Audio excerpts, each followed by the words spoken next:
Yomoni, leader français de la gestion d'épargne en ligne, et aucoffre.com, achat et revente d'or physique gardé en coffre sécurisé, présente Sud Radio, Osez investir, Thomas Binet. Et mon cher Thomas, on vous retrouve après une courte pause pour oser investir. Et au sommaire, ce dimanche. Maxime, avoir une carte bancaire, vous en avez une forcément comme la plupart des Français. Est-ce une bonne ou une mauvaise idée? Oui, hélas. Outil intelligent ou bombe à retardement pour votre budget? Je vais vous donner la réponse dans un instant. Et on parlera aussi immobilier et investissement.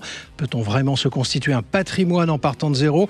Avec Damien Lamy, notre invité, président de Focus & You et également auteur du livre Se constituer un patrimoine en partant de zéro, paru aux éditions Maxima. On va parler stratégie, financement, mais surtout liberté financière. Et puis un mot qui fait rêver, démocratiser l'investissement.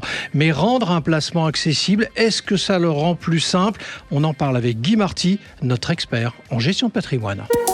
Éco-réseau Business, le magazine de référence des investisseurs, présente Sud Radio, Osez investir, le conseil de la semaine. Alors Thomas, vous avez osé poser la question immédiatement dès le sommaire, et c'est une question qui fait énormément débat dans tous les gens, dans tous les foyers en tout cas qui nous écoutent. Est-ce qu'il faut forcément, et c'est un mot important, avoir une carte bancaire aujourd'hui? Non Maxime, c'est pas obligatoire, mais ça peut être quand même très utile. Oui, une carte bancaire, c'est pas juste un moyen de paiement, faut l'avoir en tête, c'est aussi un outil de gestion. Elle permet d'acheter maintenant et de payer plus tard, ce qui peut dépanner en cas d'imprévu. Le tout, c'est de bien comprendre que ce n'est pas de l'argent gratuit, c'est un crédit avec des règles et parfois des intérêts. Justement, on entend souvent que la carte bancaire peut être excessivement dangereuse, c'est vrai? Bon, parce qu'elle peut donner l'illusion que le budget est illimité, que l'argent est peut-être qu'un peu gratuit aux yeux de certains. Si on ne suit pas ses dépenses ou si on rembourse seulement le minimum, la dette peut vite s'accumuler. Et là, les intérêts peuvent devenir assez élevés. C'est un outil pratique, mais qui demande de la discipline. Sans ça, on peut se retrouver à payer très cher des achats du quotidien. Oui, sauf qu'au-delà des paiements, certains vous disent qu'on oublie souvent qu'il y a des services inclus avec ces cartes bancaires. Oui, et c'est ce qui fait l'intérêt aussi de la carte. Beaucoup de cartes incluent des assurances et des garanties assez intéressantes. Par exemple, une assurance voyage, annulation, retard d'avion, perte de bagages. Certains couvrent aussi la location de voiture ou proposent une assistance à l'étranger. Il y a aussi des extensions de garantie sur les achats, une protection contre le vol ou la casse pendant quelques mois et parfois une assurance achat en ligne en cas de non-livraison. Selon la gamme de la carte, Maxime, on peut aussi avoir des programmes de fidélité, des points à convertir en billets d'avion, voire un accès à des salons d'aéroport. Alors là, pardon Thomas, mais si je vous écoute bien, en réalité, vous êtes en train de nous expliquer que la carte peut carrément devenir un outil d'optimisation, non? Oui, mais à condition de toujours rembourser l'intégralité chaque mois. Dans ce cas, on bénéficie des assurances, des avantages et du différé de paiement sans payer d'intérêt. Là, la carte devient un outil effectivement assez stratégique. Et si on essaye de faire le bilan, à qui vous diriez oui absolument et à qui vous diriez non, surtout pas, évitez la carte bancaire? Alors très concrètement, je dirais oui à quelqu'un qui connaît son budget, qui rembourse chaque mois ce qu'il dépense et qui utilise la carte pour des garanties, les assurances ou la flexibilité. Et je dirais non, ou au moins prudence, à ceux qui ont déjà du mal à boucler leur fin de mois. La carte bancaire n'est ni bonne ni mauvaise en soi, tout dépend de la façon dont on s'en sert. Haussmann Executive Search, leader du recrutement sur les métiers de la finance et de l'immobilier, présente Sud Radio, Osez investir, l'invité. Thomas, votre deuxième invité important est Damien Lamy, président du cabinet Focus & You, spécialisé dans l'accompagnement des particuliers et des entrepreneurs dans la création précisément de patrimoine immobilier, mais également auteur du livre Se constituer d'un patrimoine en partant de zéro, et c'est paru aux éditions Maxima. Bonjour Damien Lamy. Bonjour Thomas. Alors je montre à la caméra pour ceux qui nous suivent sur sudradio.fr ou sur tous les réseaux sociaux. C'est l'ouvrage que vous avez effectivement écrit qui revient en détail sur la manière de se constituer un patrimoine immobilier en partant de zéro. Alors, tout part d'un vécu, Damien Lamy, on est bien d'accord, c'est votre vécu personnel. À quel moment vous avez compris que le schéma classique, on va dire CDI, le fameux contrat à durée indéterminée, et l'achat de la résidence principale, qui est le rêve de beaucoup de Français, de devenir propriétaire, ne suffirait pas à atteindre vos objectifs de liberté?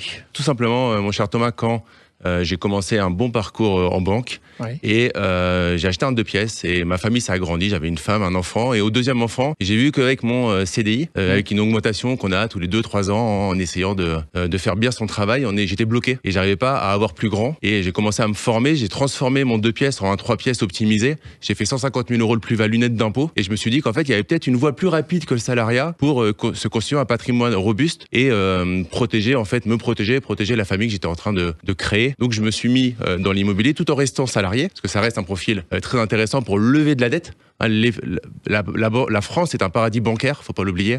Du coup, lever de la dette grâce au CDI, avant de pouvoir le quitter. Vous avez parlé de liberté financière, indépendance, alors il y a plein de mots. Le plus important, c'est comment j'arrive à ça. Je lève de la dette et je fais travailler de l'argent que je ne possède pas. Alors on va en parler dans le détail justement dans quelques instants sur la manière avec laquelle vous avez eu l'occasion de vous y prendre. Mais objectivement, Damien Lamy, beaucoup de Français pensent que l'immobilier est complexe. Vous dites que c'est pas complexe, c'est juste seulement peut-être compliqué. Quelle différence faites-vous entre les deux mots ? Il y a des recettes de cuisine que je trouve compliquées à faire quand je vais au restaurant. Et un cuisinier va me dire c'est simple. Peut-être qu'il a fait une fois et il a cramé, 2 fois, et ça s'est cramé, et à un moment il a compris, il a mis les bons ingrédients. L'orchestre, c'est pareil, si tout le monde joue, chaque personne dans l'orchestre joue le bon morceau, au bon moment, ça fait une belle symphonie. Dans la vie, on est fait de belles symphonies. Oui, mais on est d'accord, Damien Lamy, qu'entre brûler des oignons dans une poêle et cramer, pour reprendre votre expression, 200 000 € dans un mauvais achat immobilier, l'impact n'est pas le même. C'est une gestion de risque. Je travaillais 14 ans en banque. Dans une banque prend énormément de risques. En fait, on provisionne ces risques. Si on se forme et qu'on sait exactement qu'est-ce qu'il faut acheter et qu'est-ce qu'il ne faut pas acheter, alors on va pouvoir minimiser ces risques, provisionner ces risques. Pour faire ça, il faut se former, c'est de nouvelles compétences. En fait, l'idée, c'est quoi ? C'est que de l'immobilier, c'est comme vous apprenez Excel. Vous vous formez pour apprendre Excel. L'immobilier, c'est normal de se former pour apprendre de nouvelles compétences et limiter les risques. On limite les risques. Il peut y avoir des problèmes. Bien évidemment, le Covid est un problème. Mais on limite au maximum les risques, on les provisionne. C'est-à-dire qu'on met de l'argent de côté pour que si le risque arrive, je ne me retrouve pas, comme vous avez pris l'exemple de la carte bancaire, à ne pas pouvoir payer à la fin du mois l'argent qui m'est demandé. Vous dites dans votre livre que faire une bonne affaire, ça se fait à l'achat. Pour quelle raison ? Parce que je ne peux pas prédire l'avenir. Donc, ce qui est certain... Ce que vous voulez dire par là, c'est les marchés peuvent monter, les marchés peuvent baisser, donc il faut faire attention à la manière de l'acheter, et c'est souvent l'emplacement, on le dit, on a eu un certain nombre d'acteurs de l'immobilier à votre place, ils disent toujours l'emplacement, c'est vrai là aussi ? Alors, c'est vrai, c'est une composante. L'emplacement est important, la négociation, une bonne négociation, savoir trouver le bon vendeur, savoir poser les bonnes questions. Est-ce que l'agent immobilier en face de moi me raconte des histoires ou est-ce qu'il est réellement pertinent dans ce qu'il me raconte ? Oui, mais comment on peut le mesurer quand on est, l'acheteur potentiel d'un bien immobilier ? Vous l'avez dit, ça s'apprend, il y a une culture, tout le monde n'a pas cette culture. Comment on fait pour justement réussir à mesurer concrètement avant de signer un achat ? On se forme, mon cher Thomas. On se forme comme quelque chose de sérieux. Si on veut le faire sérieusement, on se forme. La négociation, le non-verbal de la personne qui est en face de moi et qui croise les mains au moment où je parle d'argent ou qui a la voix qui rock au moment où je lui demande si le vendeur a du mal. Ça fait combien de temps que le vendeur veut vendre et qui commence à avoir la voix qui rock parce que là, il est en train de me raconter des salades. Bon, ok, c'est pas grave, mais au moins je le sais. Donc je vais pouvoir adapter. Je vais lui poser des questions et je vais reposer les mêmes questions une semaine plus tard. L'agent immobilier qui a parlé, il sait même plus ce qu'il a dit une semaine avant. Donc, il y a des choses assez simples. Un agent immobilier, mon cher Thomas, va vous dire qu'il y a une contre-visite qui arrive 2 jours plus tard. Il y a quelqu'un qui doit se positionner et qui doit revisiter avec ses parents et qui est très intéressé. C'est toujours, en fait, les mêmes discours. Alors, vous dites toujours dans votre livre qu'une résidence principale peu rentable est un produit toxique. Bon, on a un président de la République qui nous a dit que l'immobilier, c'est improductif. Donc, vous êtes dans la même veine. Comment on utilise un produit toxique, puisque vous le qualifiez comme tel, en levier pour investir ? Alors, un produit toxique, si c'est toxique, il faut s'en débarrasser ou l'optimiser. Moi, ce que j'ai fait avec ma résidence principale, du coup, je l'ai transformé. Comme je vous dis, j'ai transformé dans 2 pièces. Je l'ai transformé en 3 pièces. D'accord ? J'ai juste cassé pratiquement tous les murs à part les murs porteurs, fait une rotation. Et en fait, le 3 pièces a augmenté le prix, en fait, la demande. Il y avait plus de demandes de petits 3 pièces. Là où j'étais, c'était à Vincennes. Et le prix au mètre carré était à 8 400 €. J'ai gagné 1 mètre carré en plus, pratiquement 1 mètre carré en cassant les murs, en optimisant. Et ensuite, il y avait plus de demandes. Donc, quelle est la demande ? Et je réponds à une demande, c'est de l'économie de base, une offre, une demande, et on répond à la demande. Donc, j'ai transformé un produit toxique. Un produit toxique, il ne faut pas le garder. Donc, ce que vous avez fait sur cet appartement, pour rester sur un exemple concret, vous l'avez transformé et vous l'avez revendu derrière, j'imagine, c'est ça? Quelques mois plus tard, oui. Voilà, et nettement mieux que vous ne l'aviez acheté? Les chiffres, on dit tout. Allez-y, on parle vrai, on est sur Sud Radio. Juste avant, j'avais estimé le bien était à 300 000 euros, grâce à l'augmentation du marché. Oui. J'ai fait 12 000 euros de travaux, et le bien a été revendu 401 000 euros. Donc vous êtes parti, parce que ça c'est très intéressant, c'est très concret pour nos auditeurs, vous êtes parti d'un bien que vous avez acheté peut-être maladroitement à ce moment-là, parce que vous ne l'aviez peut-être pas perçu comme quelque chose d'un actif probant, vous l'avez transformé en regardant le marché de l'immobilier sur Vincennes, et vous avez considéré que la demande elle était différente, donc vous avez adapté votre bien. C'est ça en fait la stratégie que vous avez appliquée. Tout à fait, ça c'est ça. Par contre, je voudrais revenir sur quelque chose. Pour quelle raison je l'ai acheté? Je l'ai juste acheté parce que mes parents m'ont toujours dit, mon père était ouvrier, ma mère était professeure, ils m'ont toujours dit, tu fais un bac plus 5, tu vas faire un CDD dans un grand établissement bancaire, tu achètes une résidence principale et au moins tu es tranquille pour le reste de ta vie. Donc moi, comme un bon soldat, j'ai appliqué ce que m'ont dit mes parents. À un moment, j'ai compris que c'était pas mes meilleurs mentors pour mon éducation financière. Et j'ai changé. C'est pas que j'ai fait quelque chose de mal, il y a pas le bien et le mal. Juste à un moment, j'ai adapté ma vision. Voilà. Damien Lamy, quelle est l'erreur la plus fréquente, selon vous, lors du premier investissement? C'est la mauvaise négociation, c'est le manque d'études de marché ou de gestion émotionnelle? On est parti pour quelques questions rapides. C'est ne pas le faire. Ne pas le faire. Vous dites que le financement est le nerf de la guerre. Quelle est l'erreur la plus fréquente avec les banques? Vous venez du milieu bancaire. Tout lui dire. Quelles sont les règles incontournables pour transformer son banquier en partenaire stratégique? Lui dire les choses pertinentes et comprendre que c'est un partenaire. Pourquoi un prêt c'est bien, mais plusieurs c'est mieux? C'est vous qui le dites. Le paradis bancaire, l'effet de levier. Faire travailler plus d'argent, vous gagnez plus d'argent. Et mettre en concurrence les banquiers? Pas forcément. Comment rester finançable dans la durée? Il faut anticiper, c'est un jeu d'échecs. Donc je joue et je vois le coup d'après. Donc quand je fais mon projet, je regarde si j'ai encore de l'oxygène et après je fais en sorte de pouvoir optimiser les crédits en cours. Pourquoi l'immobilier n'est pas une finalité mais un moyen selon vous? Est-ce que l'argent est une finalité? Non. Pour certains, oui, peut-être, mais bon. En tout cas, pour moi, non, c'est juste un moyen de pouvoir vivre une vie plus épanouie. Et Damien Lamy, ma dernière question pour vous, ce dimanche matin, la liberté financière, c'est quoi concrètement pour vous? Comment vous pouvez qualifier? La liberté financière, c'est que par exemple, en ce moment, je passe un diplôme pour être professeur de jiu-jitsu brésilien, alors que ça n'a rien à voir avec mon business, juste par plaisir. Parce que vous pouvez vous le permettre. Parce que je peux me le permettre. Merci à vous.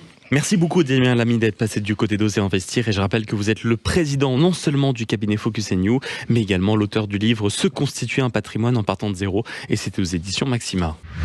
Blockshare, le cercle immobilier des investisseurs avisés, présente Sud Radio, Oser Investir, le coin de l'expert. Et Thomas, pour conclure ce rendez-vous économique du dimanche, nous sommes avec Guy Marty, notre consultant en gestion de patrimoine et accessoirement fondateur de pierrepapier.fr. Absolument Maxime, et Guy aime jouer avec les mots. Il vient souvent justement dans notre émission Oser Investir pour nous parler d'un mot. Et aujourd'hui, justement, vous nous proposez quel mot à traduire dans votre esprit espiègle, mon cher Guy? Merci Thomas. Démocratiser. Oui. D'après le dictionnaire, c'est mettre à la portée de tous, rendre accessible. Alors au XVIIe siècle, on parlait de démocratiser la lecture et l'écriture. Au XXe, de démocratiser l'automobile. Et plus récemment encore, mais on a déjà oublié, on a démocratisé l'Internet à haut débit. Il y a les placements aussi. Oui, les EPCVM, organisent des placements collectifs en valeur mobilière, rendent plus facile l'accès à la bourse. Ouais. De même, les SCPI, Sociétés civiles de placement immobilier, rendent plus facile l'accès à l'immobilier.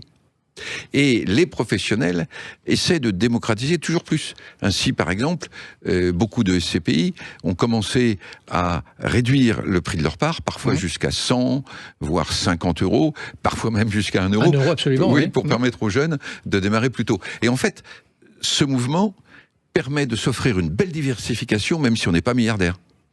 Et ça change quelque chose dans la qualité des placements que vous observez? Ça permet d'accéder, c'est tout. Ouais. L'immobilier reste immobilier, un placement qu'on fait dans la durée. La bourse reste la bourse, et vous aurez peut-être des palpitations avec ses hausses et ses baisses. En fait, on a accès à la rentabilité de certains investissements, mais du coup, on a aussi leurs risques.